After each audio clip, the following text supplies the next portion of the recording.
Now, the reality for a lot of families is they say, all right, well, here's the 5 schools we applied to, and these two are net 30 and that one's net 40. And of course, the one we all like the most is net 50. But is it worth 10,000 more than our second choice?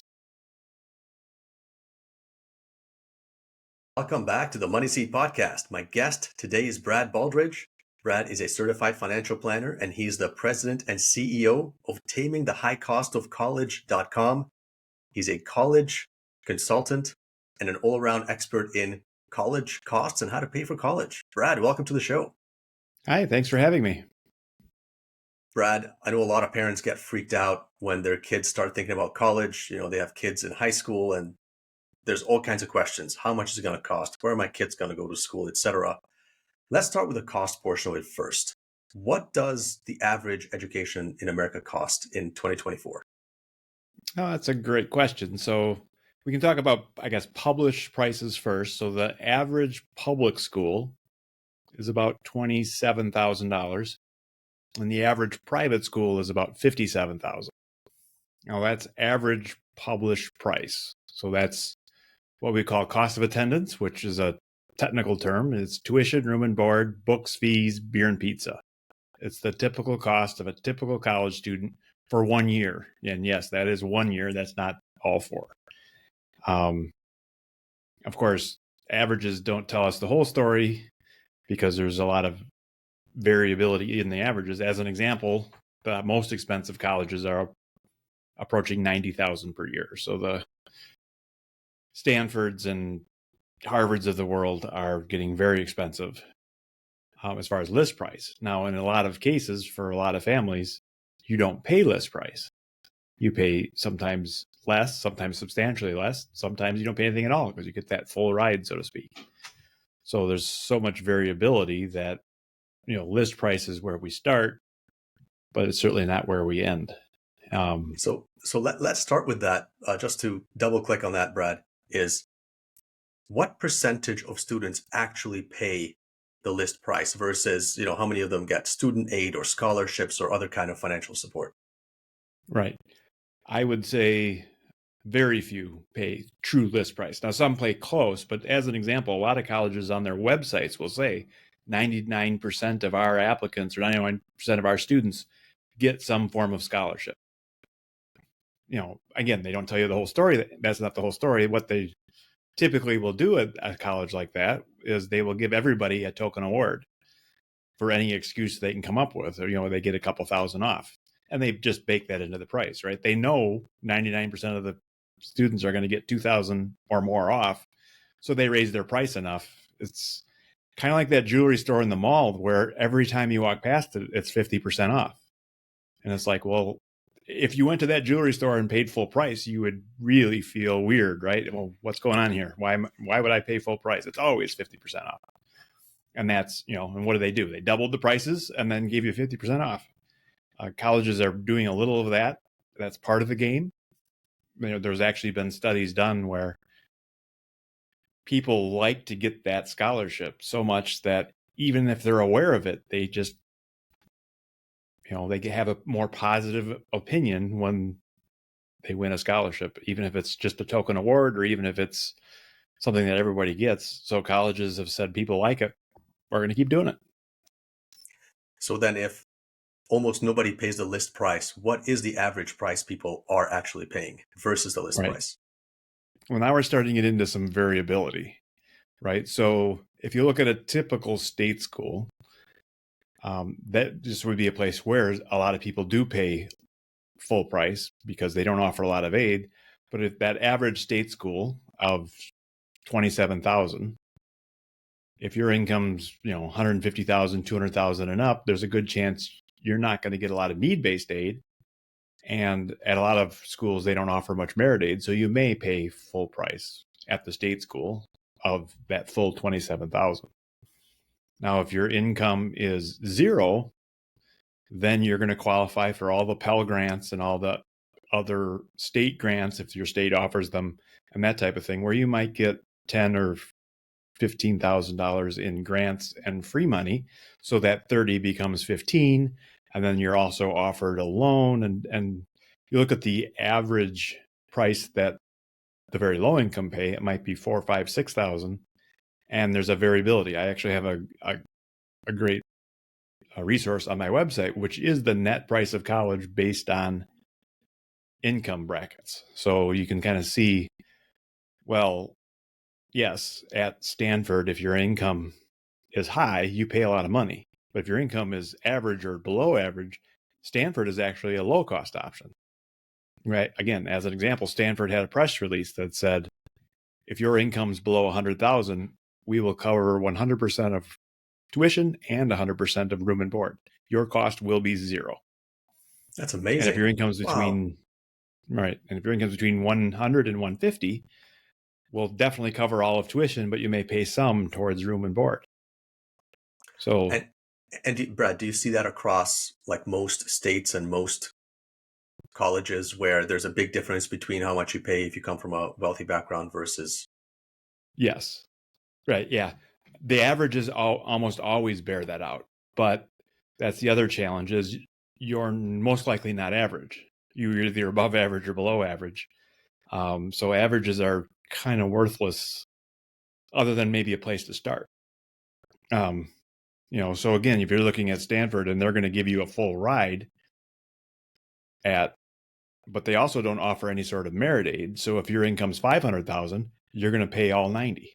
And again, if the parents' income is what we're talking about, I mean, if the student's income is 500,000, they will still pay, but that's very rare. But typically, it's based on the income and assets of mom and dad and the income and assets of the student. Well, the student's income and assets are usually zero or negligible. Token summer jobs and that stuff don't move the needle much. So most of it's mom and dad's income and mom and dad's assets. So, that's one example, right? So you've got the challenge with Stanford, of course, is you got to be a rock star to get accepted. They're very, very selective. But if you have that really strong student and you can get into Stanford, don't cross it off because you think it's going to be expensive. Because if you have a need based on the need-based system, they will meet it in spades and they will be very generous. Again, but it's hard to get accepted. On the other end of that spectrum, we've got the state schools where they don't offer as much aid, but they start at a low price. That 27,000 on average. A fair comparison to Stanford out in California would be the UC schools. They're a little more prestigious. They're also quite a bit more expensive, and they're in the 35,000 range. The state schools in California are in the 25, 28,000 range. Schools in Iowa are in the 22,000 range, and schools in New Jersey are in the 28, 30,000 range. So there's expensive states and low-cost states, obviously. And then some of the states offer scholarships that are need-based. Some of them offer scholarships that are merit-based. Some offer both. So there's a kind of this patchwork of aid, federal, state, that kind of comes together. But the ultimate net effect of need-based aid, if you really looked at it, you say, well, gee, if you have a low income, you only pay $8,000. Well, yeah, but if your income is $35,000, $8,000 a year seems really expensive. And then you get to $100,000 a year, and now instead of being $8,000, it's $16,000 or $20,000, and that feels really expensive. And then when your income is $250,000 and the net cost at the private school is $50,000, that hurts. That feels expensive, and on up the ladder, so to speak. And that's kind of the definition of need-based aid, right? Is that $90,000 school is painful. If your income is only $90,000, we're going to give you vast amounts of need-based aid and bring it down to something that hurts but is doable compared to which is just crazy impossible. And they do that at every level. And that's kind of the result of need-based aid then is, again, if your income is low, it'll still hurt, but it won't be impossible. If your income's medium, it'll hurt, but it won't be impossible. And then, of course, once you get to the really high incomes, if you're a brain surgeon making $3 million, you can just write the check for wherever you're going. It doesn't matter that much. But that's not where most of us are. True. Fair enough. And let's talk a little bit about student loans. I looked up some student loans stats just before we came on the show today. And it looked like in 2022, the average student loan was about like student loan debt was about 22,000 for the average undergraduate, right? Graduating in Mhm. 2022. And how does student loan fit into this picture? Do you see the student loan uh, crisis getting worse, getting better? Are student loans eligible for all students? How does that work, and how does that fit into the financing picture? Right. Yeah. So, yeah, obviously, there's a lot of politics around loans these days, and but the reality of it is there's two federal loan programs. There's a loan for the student, and there's a loan for parents. So the typical student can borrow 5,500 as a freshman, 6,500 as a sophomore, and 7,500 as a junior and senior. So the most that they can borrow in their own name under their own signature is $27,000, which plays out to that average loan being 22 that you mentioned, right? So that's all within the norm.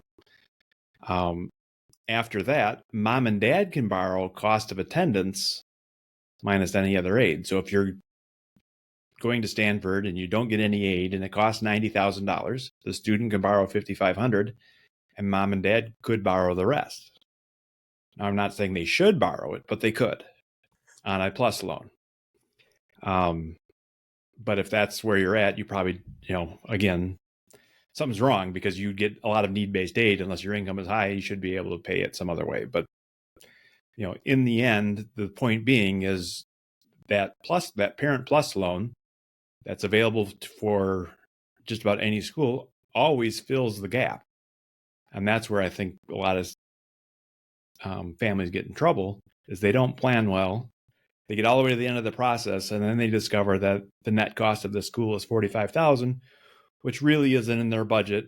But because they can just sign on the dotted line with a plus loan, the parents can borrow 30, close the gap, problem solved for the year, and then the question is, are they going to repeat it the next year or not? But it really, mom and dad typically are the adult in the room, and we hear stories about these kids that have $100,000 in debt, and it's like they can't do that by themselves. Mom and dad co-signed, or mom and dad actually took out the loan on the student's behalf. Where you can borrow a lot of money, where students are kind of on their free reign, is once you've graduated with your undergrad and you go on to graduate school. Now you can borrow 20,000, 30,000, 40,000 per year in many programs. In medical schools, you can borrow even more than that because they're very expensive. And we hear about the doctors that graduate with $300,000, $400,000 of debt. That's real. They were able to borrow all that money because they're a good credit risk. Theoretically, they're going to make good money when they graduate and be able to pay it back. So everybody's been piling onto that profit stream, right? The colleges raise their prices crazy high and then provide loans to let the physicians borrow it. And they do because they think they'll be able to pay it back. And even that's getting into almost to the unsustainable situation where a lot of people choose not to be doctors now because it's like, well, all that debt means I won't be out of debt till I'm 52 with all this school and all the debt. And, so it's pushing some away, but that's neither here nor there. But that's the reality, right? Is most undergrad students can borrow a little bit. Mom and dad can fill the gaps either with their own savings, their own income, their own pieces, or they can take out some loans. And then there is the option. Sometimes parents want the student to be the primary borrower. You can go to the private loan industry, go to a SoFi or a Discover Student Loans or whatever, many, many different student loan banks and so forth that will say, all right, we'll put the student first, but we're going to have mom and dad co-sign. And then when they underwrite it and figure out what the interest rate should be, they look at mom and dad because they know the student doesn't have any income, doesn't have any assets, doesn't have any credit history. They're not really loaning it to the student. They're just saying mom and dad is going to be the backstop. We want to make sure that they can at least be able to pay it back. So in the private industry, you've got to have a strong credit and that type of thing. Whereas when you go to the federal loans, not as much. So I've seen families borrow a lot more than they could afford to pay back because the government doesn't ask that question as much around how you're going to pay it back. So that's, kind of the lay of the student loan. The reality is for a lot of families are necessary. So the whole politics of, well, we're going to forgive them. It's like, you're going to continue to hand them out and forgive them. That, if they're bad and they need to be forgiven, why are we still handing them out? Well, the reality of it is, for a lot of families, they're necessary. And, so whatever, again, Yeah, it's we're getting into politics now, but bringing it exactly, back it's a to mess. And I've had families, though, think that that's their planning strategy. We're going to take out a bunch of loans and hope they get forgiven.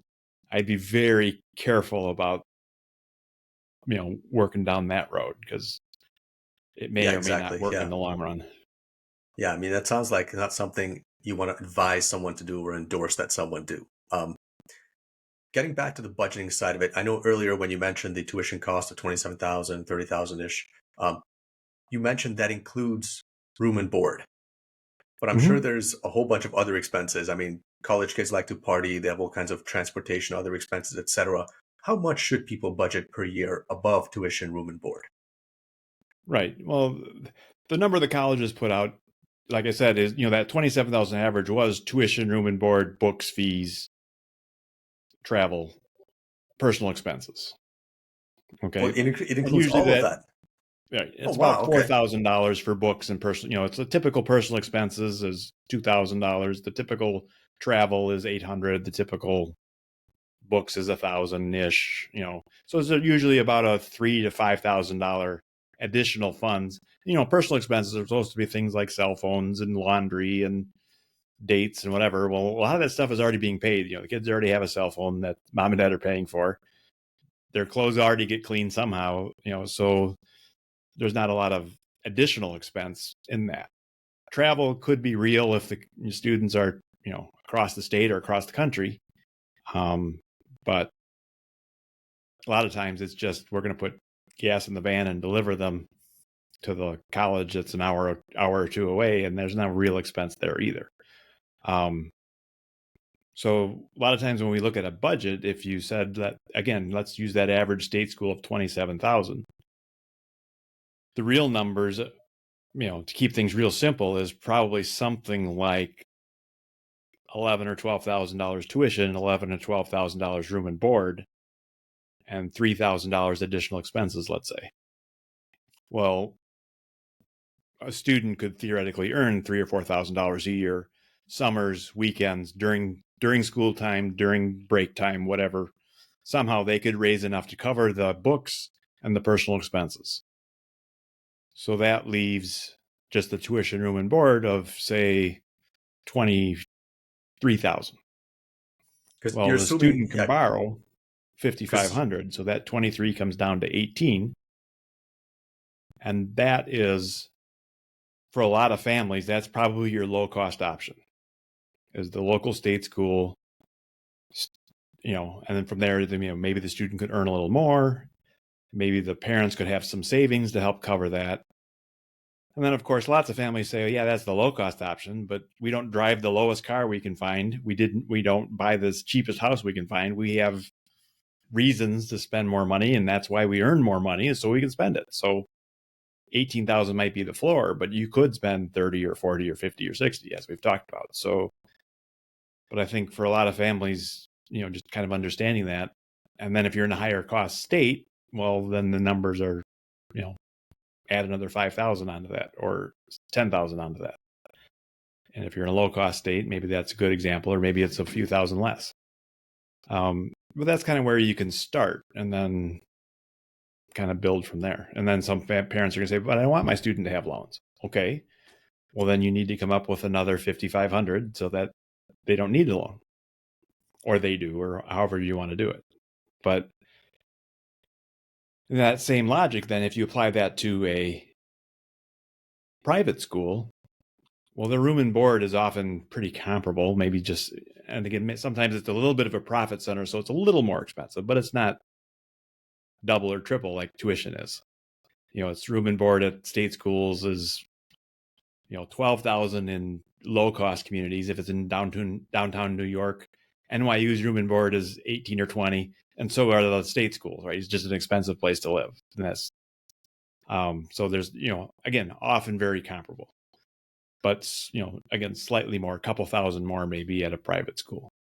But if the tuition is 50,000 instead of 12, That's the big difference that we see.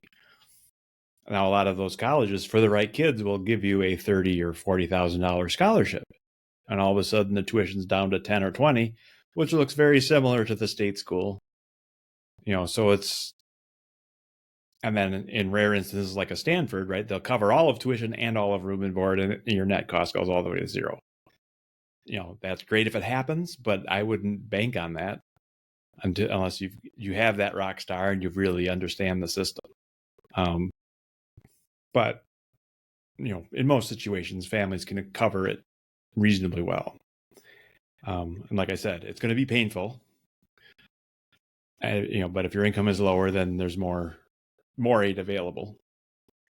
And I think you hit on something important was when you talk about room and board, you're really only talking about 8 months, right? 2 semesters. And then really the student should have 4 months, usually the summer.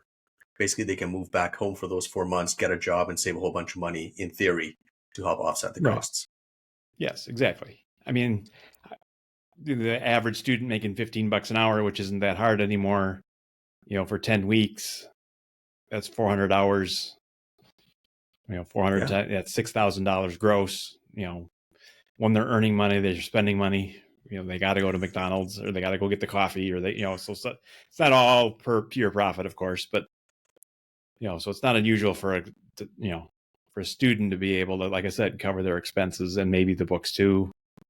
And in some cases where things are really tight, maybe the student's got to put a couple thousand towards room and board or towards tuition or something like that, where but like I said, it can be done. And then so the point of all this is really you want to look at the net cost of the total bill minus the free money that's going to show up there, and then whatever's left over, that's what you need to pay. So a net cost of a private school might be 25 or 30, and the net price of your state school might be 25 or 30. And they look very similar from a cost, and now you can pick the school that makes the most sense. Now, the reality for a lot of families is they say, all right, well, here's the 5 schools we applied to, and these 2 are net 30, and that one's net 40. And of course, the one we all like the most is net 50. But is it worth 10,000 more than our second choice? Some parents will say yes, some parents will say no. If you pick on the auto industry, right? You're driving down the road and you see that $200,000 sports car driving next to you. And if, a lot of times one spouse will say to the other, well, look at that. That's a $200,000 car. That's such a waste of money. Well, the guy driving it didn't think it was a waste of money. And, so we all spend our money in different ways. Some of us spend it on the kids, some of us spend it on vacation, some of us spend it on sports cars. Absolutely. The bottom line is, if you're giving up your lake home in order to pay crazy amounts of money for college, that's one thing. If you're blowing up your retirement to pay crazy amounts of money for college, that's a completely different thing. Yeah, not to get too much into retirement planning, but the flip side of that is expecting your kids to cover your retirement expenses is also a really bad plan. So, Right. that could hurt you 2 ways. But yeah, you mentioned a couple of times needs-based and merit-based financial aid. Mm-hmm. Let's look at the worst case. So a student who potentially comes from a family that has high income. They are not a particularly outstanding student. They're not near the top of the class. They're not athletic. Are there still financial aid / scholarship opportunities available to them? Yes. It may not be in the schools that you've heard of, but if you took a kind of a mid-level private school, that's 65,000. That again, it's not real strong academically, but it's not a slough off either. Like, pick any of the private schools that made it to the NCAA that their names are known, right? My local, Marquette is in my neck of the woods. They made it. People have heard of them. They're not competitive like a Stanford, but they're a good school and they've got a lot going for them. But for the right kids, they'll be pretty generous. So instead of it being the state school's 30,000 and Marquette's 65, it might be the state school is 30,000 and Marquette's 34,000 or 38,000. or in some cases, 28,000 or 20,000. Maybe they'll actually beat the state school. And if you can play really good basketball, as we just mentioned, then they might be zero, because that's the way it works for the athletes at some schools and some sports. So there's all kinds of variables, that come into play there. But the reality of it is Marquette has their markets where they need to be competitive. If you can say, well, I can go to UCLA, or I can go to Stanford, or I can go to University of Wisconsin, or University of Illinois, or University of Michigan, they're all top schools for a much lower price. Marquette knows that, and they have to compete for those top kids.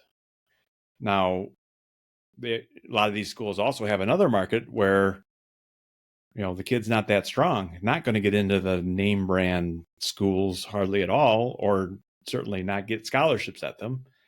But mom and dad can afford to write a check for 50 grand. They take those students as well. And many other colleges will as well, right? I mean, they're not full price. You get the 5 or 10 or 15 off of a $65,000 or $75,000 school. And it's that, or you can go to a school that lots of people have never heard of that is more generous, but it doesn't maybe have the prestige that mom and dad are willing to pay for, or something like that.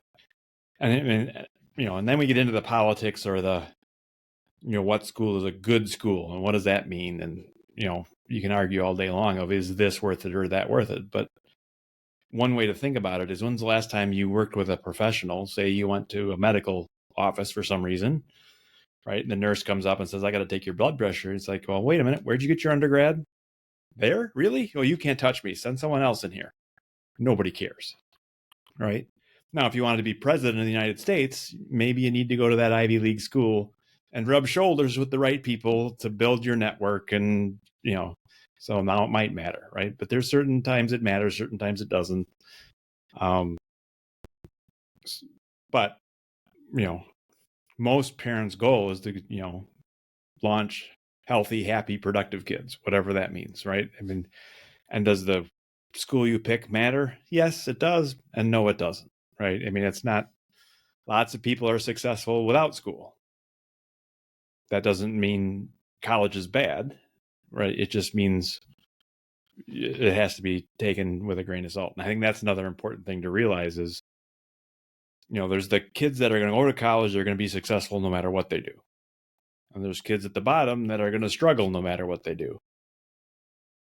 The ones in the middle, that's where it can make a difference of if they land at the right school, right? We hear about those people that talk about, that teacher inspired me, and I decided to put my head down and work hard. And, that's life-changing. And I have parents all the time talk about, this college did that for me. It was life-changing. I want my kid to go experience that. Yeah, it's interesting how you mentioned like landing at the right school. You didn't say landing at the best possible school they can land at. You said landing at the right school, which I think is a very important distinction. Right, exactly. And so now we get into the whole concept of, well, what does the right school mean? And now we're starting talking about things like doing your research and understanding what's important. And, for some kids, they really want to be at that big university where they can be in the stadium with 50,000 of their closest friends cheering on their team. That's important to them. But for many kids, they're never going to go in the stadium. So on the tour, they take you to the stadium because it's cool. But a lot of kids just say, well, why am I here? I'm never going to be here again. Go show up. I want to go see the biology lab. That's where I'm going to spend my time. And of course, some colleges would say, but we don't show biology labs, because if you saw what our biology labs look like, you wouldn't want to come. So we're not going to show them to you unless you specifically ask, right? So what's important to your student? And kind of the analogy of buying a car again, how much time and effort do you want to shop for a college? Well, let's put another idea out there. Let's say that you determine the family needs a new car. Can you imagine you wake up, you talk with your spouse Friday night, you say, yeah, I think it's time for a new car. This one's getting a little tired. And then Saturday morning, one of the spouses says, oh, I'm going to go take care of the car today. They leave at 10 o'clock on Saturday morning, and they come back at noon with a shiny new car. Done. Moving on to the next thing. There's lots of people out there, when they heard that, they're just like, oh my God, you can't do that. What? No way. you've got to test drive multiple cars at multiple dealers, and you got to find the best price, and you got to do all your research. It's like, no, you don't. You can walk into a car dealer and write a check and be done in an hour. Do I recommend it? No, I'm a little more on the research side personally, but a lot of people treat college that way, right? Of they're all the same. I'm just going to, I'm not going to kick the tires. I'm not going to do much. Or if there's a drastic difference, and it's really important that we get into every nitty gritty detail. Well, again, the right answer is both of those can be true, but for most, it's somewhere kind of in between. Of you want to visit some schools, you want to understand what you're getting into, and then figure out what's important. And price is usually part of it, but it's not the whole story. Just like when we buy a car, right? If I bought a car without heated seats, never going to fly again. Now that we've had heated seats, that's just bottom line. We have to have them now because my wife loves them, and she would refuse to have a car that didn't have them. Now, there's ways I can solve that by aftermarket or whatever. I don't have to buy the package. I just need the heated seats. Same thing with college. Do you need this? Do you need that? Is study abroad important, or is your particular major? And I've had some kids that were very focused on, I want to go to this school because the instructors there know jazz, and that's what I want to learn. I don't want to try and learn jazz from a classically trained musician. I want to learn jazz from a jazz musician. I think that would be better. So, well, how do you know which of them have jazz? Well, that's a lot of work. You got to actually contact the school and or read the bios of the various music instructors and dig deep to figure it out. And most people, that's not what's important to them. But for others, it might be the intern opportunities or the study abroad programs, or again, the big stadium, or the small classes, or the, whatever. Yeah, fair enough. Yeah. I think every single year they publish all kinds of different rankings. Some rankings, they come in like these books that are like hundreds of pages where they rank every college in America. How seriously should people take those rankings? I think they're at best a place to start. At worst, not worth the paper they're printed on. I mean, essentially, and here's a great example why, right? Every year they come out with a ranking, and the same companies will rank one college higher and lower, and then the next year it'll change. Well, why is that? Well, they change the formulas because they want the answers to change, because if nothing changes, they don't have anything to sell you. So things got to move around a little bit so that they can have that press release of, oh, Princeton's number one, they're now beating Harvard, and based on some criteria that they made up, which I'm almost sure is not the same criteria that you would use in evaluating the school, right? They look at, alumni giving amounts, or freshman retention rate, or, all kinds of these things. And they have come up with some exotic formula that helps them rank things. And then if they're, and then they allow ties in some cases. And, where that is marginally useful is, let's say you find a college that's ranked 70th and you kind of like it. It's like, well, what other colleges are ranked between 50 and 90? Let's go look at those and see how they compare and contrast. Obviously, at the very top is always the Stanfords, Harvards, Princeton, the Ivy League. And, so if that's the area that you're playing in, well, you could look down the rankings and say, oh, yeah, I forgot about that school. Right? Maybe that'll bring up Duke. It'll bring up, University of Chicago or whatever, right? There's 25 at the top. Most people can't name them off the top of their head. So you can go look them up and say, well, who's at the top, or who's in the middle, or who's at the bottom, or other than that, there's not a lot of, this school is 22 better than that school. Well, not for you. For you, build your own rankings and you determine where it belongs. And how important things like prestige and name recognition are. And then certainly price.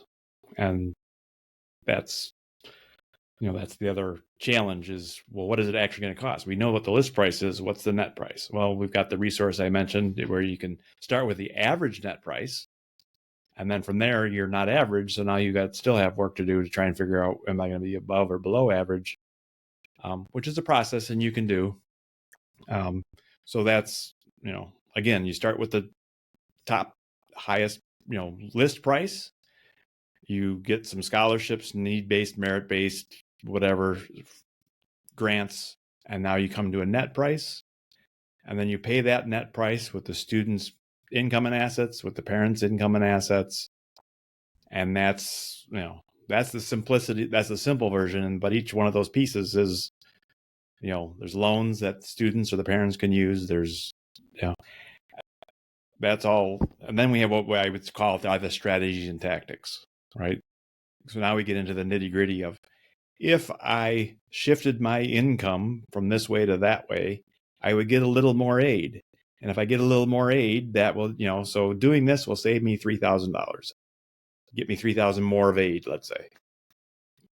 Well, then you should do that. But you got to be sure that doing it will actually work, right?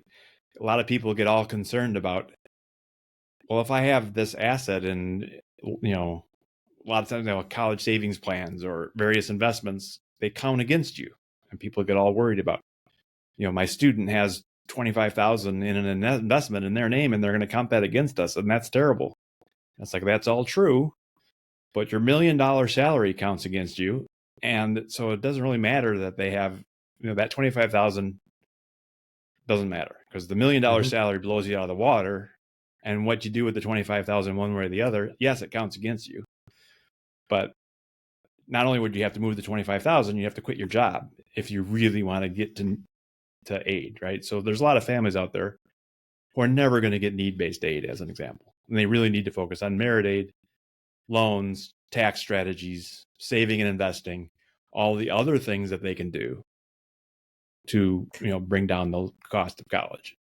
Very quickly, Brad, are there any easy rules of thumb as to which families don't qualify for needs-based aid? Not really. I mean, it's a range, right? So at a state school, once your income is in 150 to 200,000, you're probably not a lot less likely.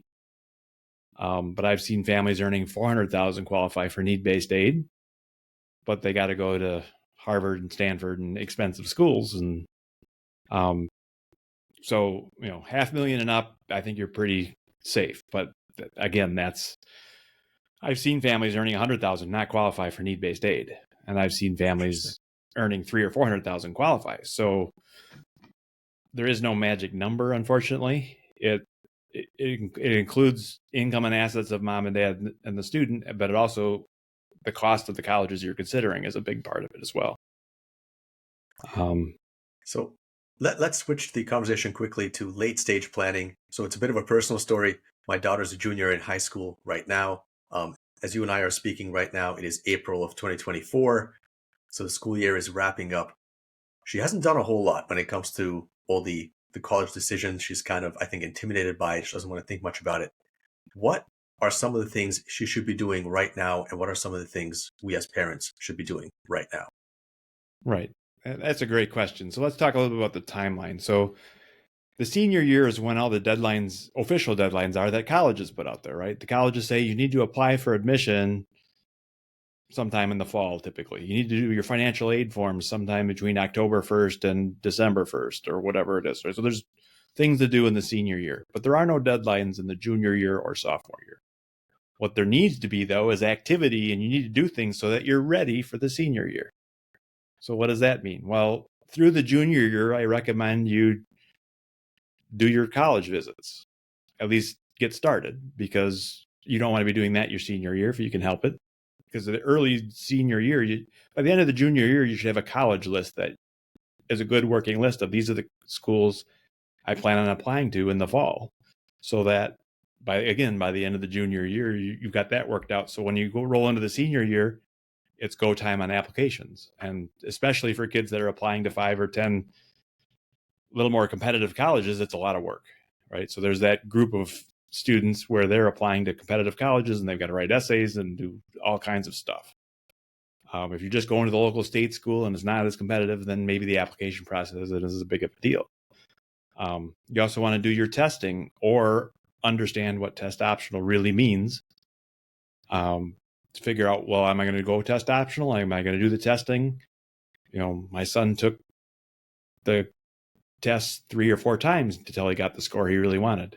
Well, if you're going to do that, and there's only 5 or 6 test dates through the year, that means you got to kind of plan ahead and plot it out and say, well, if I have to take it 4 times, the first time can't be very end of junior year, because then I'd be taking testing into my senior year and it'll be too late.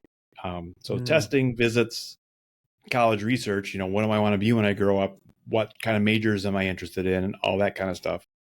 And you can do preliminary visits to start with, right? Let's go look at a big school and a small school. Well, why? Well, so that when we ask the student, do you want to go to a big school or a small school? They know what you're talking about.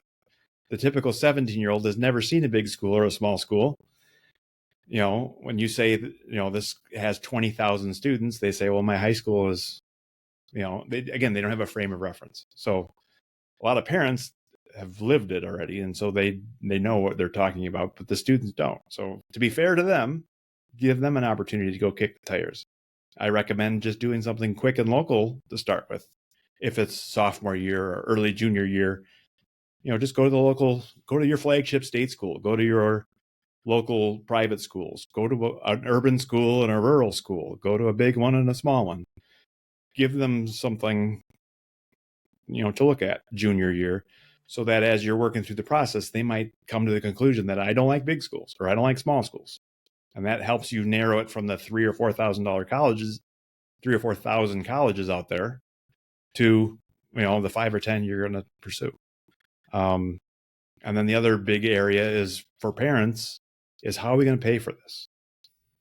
Brad said the typical average price is for me like $25,000.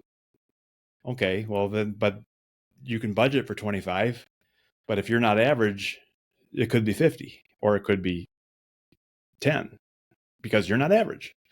So, well, what does that mean? Well, that's what I'm talking about. That's what you need to figure out is, will I get need-based aid, merit aid?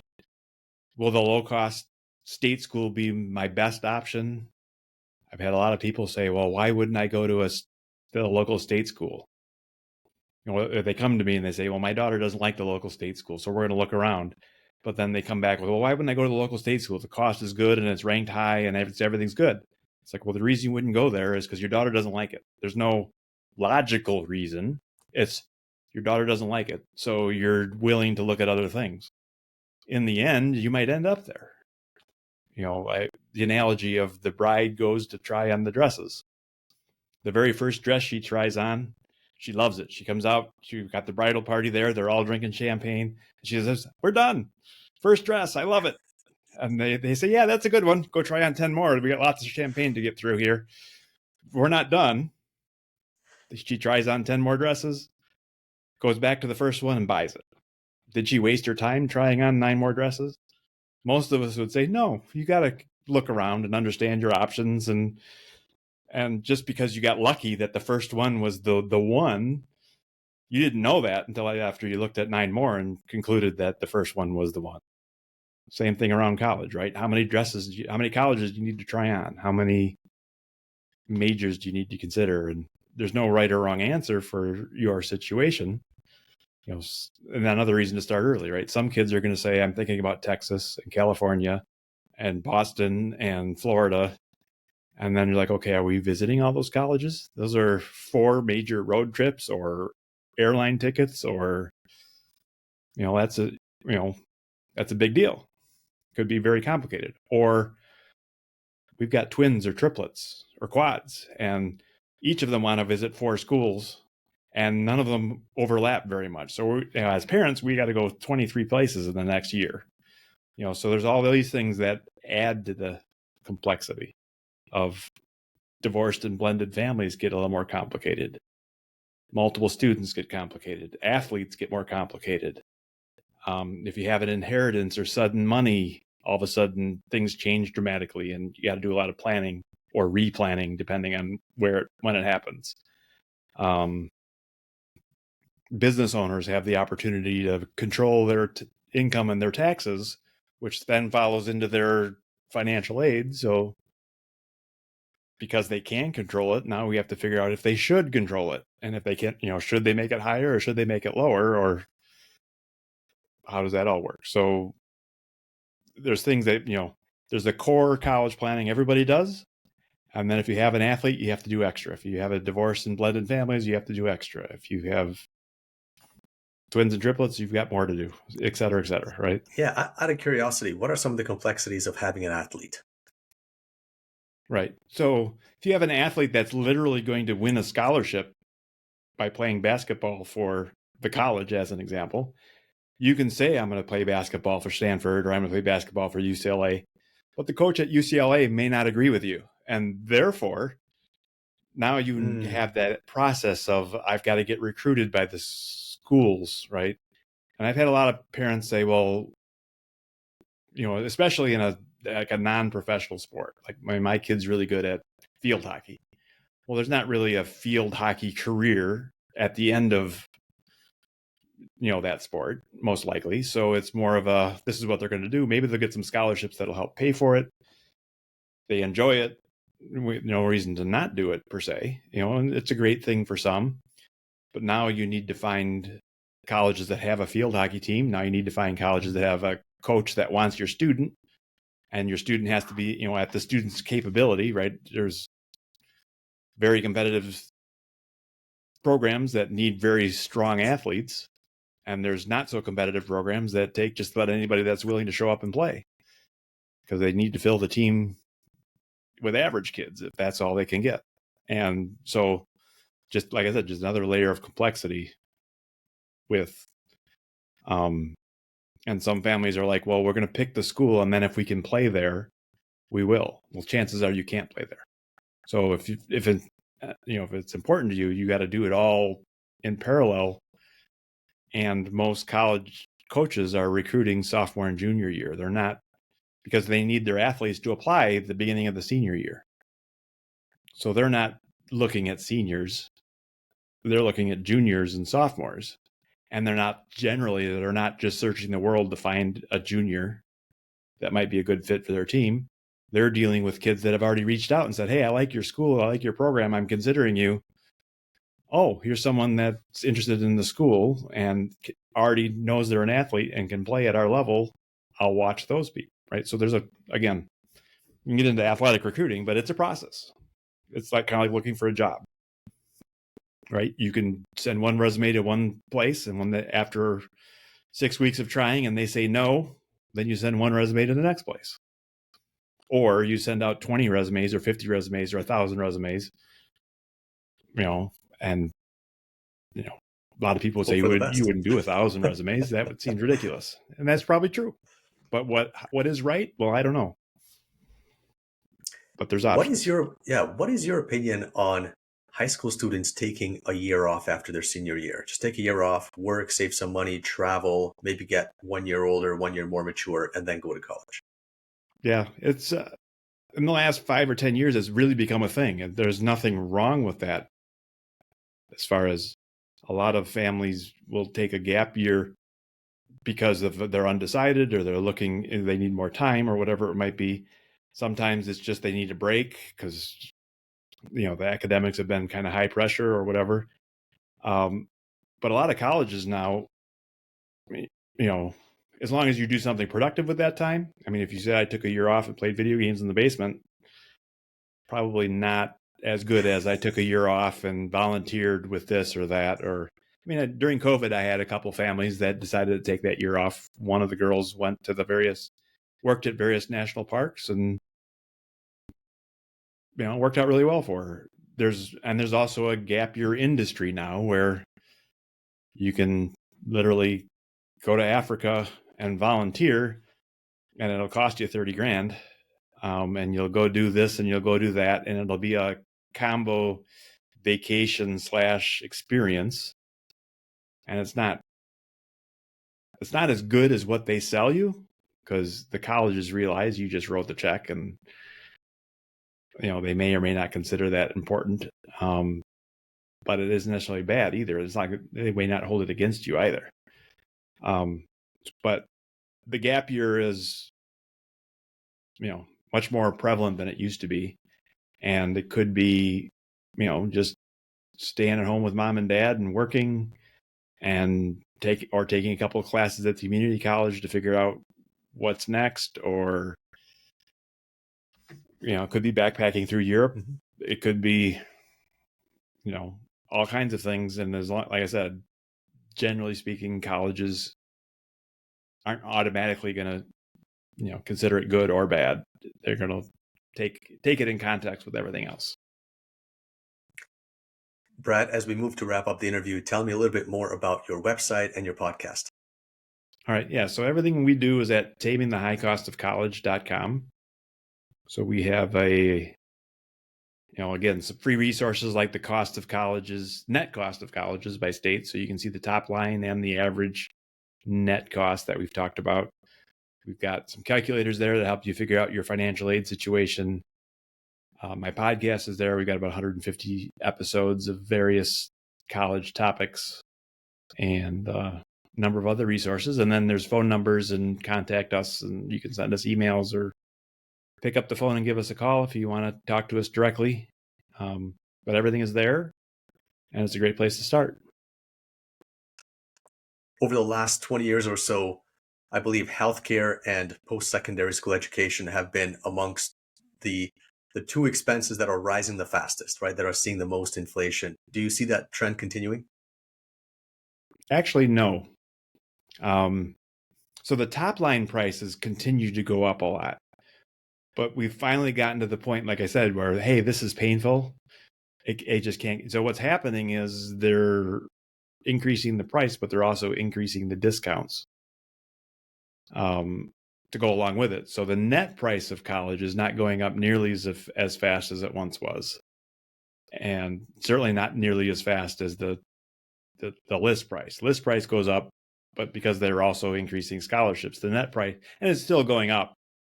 I mean, I think there was one COVID year, related to COVID, where it went down slightly, but it's not going up at 7-8% or 6%, the big numbers anymore. It's going up at 2.5% or 2%. So more like a just typical inflation increase versus the, because essentially what happened, right, is they raised the prices of college, the kids still came. They raised the prices and they still came. They raised the prices, they still came, because it was such an important piece of lots of people just wanted to do it. Whether it's worth it or not is not, but they had no problems. Now they raise the prices and all of a sudden they're getting pushback. So, prices will go up until they can't, and we're there. They can't, because it's becoming, just too expensive, where a lot of people now are saying it's not worth it, or even if it is worth it, it's just not in the cards. It's getting too expensive, and they're starting to lose customers. We'll say that we're going to end the show on a positive note. The cost of college is not going to continue to increase at the pace it once was. Brad, thank you very much for your time today. I enjoyed the talk. Hi, thanks for having me. Hey, thanks for joining us for another episode of the Money Seat Podcast. Please remember to click like and subscribe. It really helps spread the message to other investors, and it helps attract new viewers to the show. We appreciate your support. Thanks very much.